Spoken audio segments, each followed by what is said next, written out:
হাসরের ময়দানে সবচেয়ে হতভাগা ব্যক্তি কে হবে? চলুন জেনে নিই ফ্রিকি নিউজে। ভিডিওটি ভালো লাগলে লাইক করতে এবং কমেন্ট করে আপনাদের মূল্যবান মতামত আমাদেরকে জানাতে ভুলবেন না কিন্তু। হাসরের ময়দানে সবচেয়ে অসহায় ব্যক্তি কে? কার এমন করুণ পরিণতি হবে? মুসলমান ভাইদের নিশ্চয়ই জানতে ইচ্ছে করছে। নবী করিম সাল্লাল্লাহু আলাইহি ওয়াসাল্লামের একটি ঘটনার প্রেক্ষিতে তা বর্ণনা করা যাক। একদিন আমাদের প্রিয় নবী হযরত মুহাম্মদ সাল্লাল্লাহু আলাইহি ওয়াসাল্লাম সাহাবাগণকে জিজ্ঞেস করলেন, তোমাদের মধ্যে সবচেয়ে গরিব কে, বলতে পারো কি?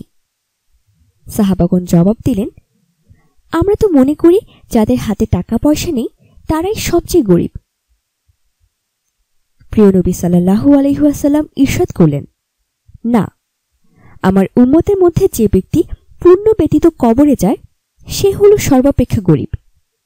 অর্থাৎ যে ব্যক্তি নামাজ, রোজা, হজ, যাকাত ইত্যাদি আদায় না করে কবরে যাবে তার কাছে পুণ্য বলতে কিছুই থাকবে না। অথবা যার কাছে কিছু পুণ্য আছে বটে কিন্তু অন্যের উপর জুলুম করেছে অথবা অন্যের হক নষ্ট করেছে, হাসরের ময়দানে তাকে অন্যের হক আদায় করতে হবে নিজের পুণ্যের বদলে। এভাবে কিছু কিছু করে পুণ্য বন্টন করে দিতে দিতে তার অবশিষ্ট আর কিছুই থাকবে না। এমনকি পুণ্য যখন শেষ হয়ে যাবে তখন পাওনাদারের পাপ তার উপর চাপিয়ে দেওয়া হবে, অতঃপর তাকে দোজখে প্রেরণ করা হবে। প্রিয় নবী হযরত মুহাম্মদ সাল্লাল্লাহু আলাইহি ওয়াসাল্লাম বলেন, এই প্রকার পুণ্যহীনতাই হল হাসরের ময়দানে সবচেয়ে অসহায় গাফিল ব্যক্তি।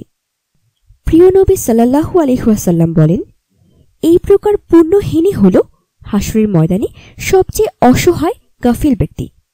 যে ব্যক্তি আপন কৃতদাসকে অনর্থক প্রহার করে হাসরের দিন তাকেও শাস্তি ভোগ করতে হবে।